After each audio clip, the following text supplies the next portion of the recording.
SARS-CoV-2 वो virus जो कोविड-19 के लिए जिम्मेदार है, एक आरएनए वायरस है।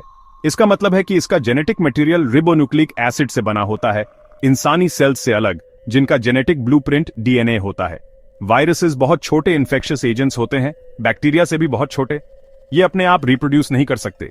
इनको अपनी कॉपीज बनाने के लिए किसी लिविंग होस्ट सेल में घुसना पड़ता है। इनको सेल्यूलर हाईजैकर्स समझ लो। एक बार होस्ट सेल के अंदर घुसने के बाद वायरस सेल की मशीनरी पर कब्जा कर लेता है। ये सेल को मजबूर करता है कि वो हजारों नए वायरस पार्टिकल्स बनाए, मतलब सेल को एक वायरस फैक्ट्री में बिठल देता है। इस प्रोसेस से आखिर में होस्ट सेल डैमेज या डिस्ट्रॉय हो जाता है। SARS-CoV-2 वायरस की सरफेस स्पाइक प्रोटीन से ढकी होती है। इन्हीं स्पाइक्स की वजह से कोरोना वायरस को उसका खास क्राउन जैसा लुक मिलता है, इसीलिए इसका नाम कोरोना पड़ा। ये स्पाइक प्रोटीन्स इन्फेक्शन के लिए बहुत जरूरी होते हैं। ये चाबियों की तरह काम करते हैं।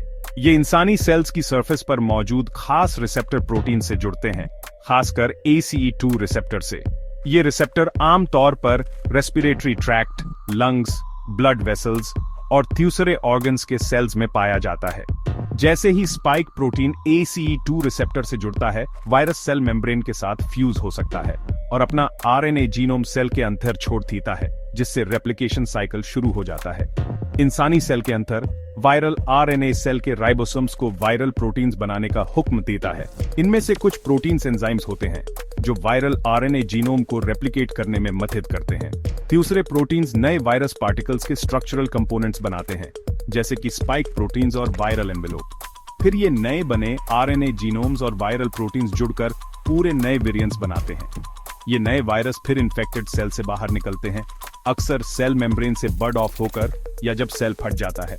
ये नए बने वायरस फिर आसपास के दूसरे सेल्स को इन्फेक्ट कर सकते हैं और इस तरह शरीर में इन्फेक्शन और फैलने का साइकिल चलता रहता है। यही रेप्लिकेशन प्रोसेस बीमारी पैदा करता है।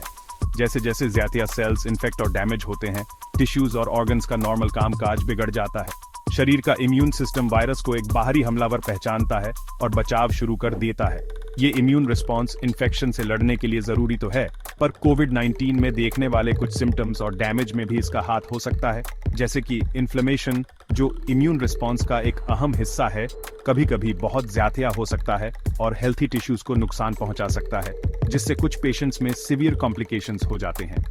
इस वायरल लाइफ साइकिल को समझना बहुत जरूरी है ताकि ऐसी एंटीवायरल ड्रग्स बनाई जा सकें जो इन प्रोसेसेस को रोक सकें। कोविड-19 सबसे ज्यादा हमारे सांस लेने के सिस्टम पर असर डालता है। ये वायरस बॉडी में मेनली नाक, मुंह या आंखों के थ्रू एंटर करता है। एक बार अंदर जाने के बाद ये रेस्पिरेटरी ट्रैक्ट में नीचे जाता है और हमारे एयरवेज और लंग्स के सेल्स को टारगेट करता है। इसीलिए इसके कॉमन सिम्टम्स में अक्सर खांसी और सांस लेने में तकलीफ होती है। वायरस की इन सेल्स को आसानी से इन्फेक्ट करने की एबिलिटी ही इसे इतना फैलने वाला बनाती है। हमारे लंग्स, जिनका सरफेस एरिया बहुत बड़ा होता है और जिनमें ACE2 रिसेप्टर्स खूब होते हैं, वायरस के बढ़ने और सूजन का मेन अड्डा बन सकते हैं। इससे प्न्यूमोनिया हो सकता है और सीरियस केसेस में एक्यूट रेस्पिरेटरी डिस्ट्रेस सिंड्रोम भी, जो एक जानलेवा कंडीशन है और जिसके लिए इंटेंसिव केयर की जरूरत पड़ती है। ये वायरस एक इंसान से दूसरे इंसान में मेनली रेस्पिरेटरी ड्रॉपलेट्स से फैलता है। ये छोटे छोटे लिक्विड पार्टिकल्स होते हैं जो इन्फेक्टेड इंसान के खांसने, छींकने, बात करने या सांस लेने पर बाहर निकलते हैं। अगर ये ड्रॉपलेट्स, जिनमें वायरस होता है, पास खड़े किसी इंसान के सांस के साथ अंदर चले जाएं या उनकी आंखों, नाक या मुंह पर गिर जाएं, तो इन्फेक्शन हो सकता है। इसीलिए इन्फेक्टेड इंसान के करीब होने से ट्रांसमिशन का रिस्क काफी बढ़ जाता है। इन ड्रॉपलेट्स की डेंसिटी इन्फेक्टेड इंसान के सबसे पास ज्यादा होती है और ये जलते ही जमीन पर गिर जाते हैं, आमतौर पर थोड़ी ही थ्योरी पर। इसीलिए शुरू में फिजिकल डिस्टेंस मेंटेन करने की सलाह दी गई थी। बड़े ड्रॉपलेट्स के अलावा इस बात के पक्के सबूत हैं कि SARS-CoV-2 छोटे एयरबोर्न पार्टिकल्स, जिन्हें एरोसोल्स कहते हैं, उनसे भी फैल सकता है। ये एरोसोल्स हवा में ज्यादा देर तक रुके रह सकते हैं और दूर तक जा सकते हैं, खासकर कम हवादार बंद जगहों में। ट्रांसमिशन का ये तरीका एक बड़ी चिंता बन गया, जिससे पब्लिक और प्राइवेट जगहों पर अच्छे वेंटिलेशन और एयर फिल्ट्रेशन की अहमियत सामने आई। बंद जगहों में गाना या चिल्लाना जैसी एक्टिविटीज एरोसोल ट्रांसमिशन के लिए खास तौर पर हाई रिस्क पाई गई। ये समझ वक्त के साथ बिठेली, जिसके बाद मास्क और इंडोर एयर क्वालिटी बेहतर करने के लिए नई पब्लिक हेल्थ सलाह दी गई।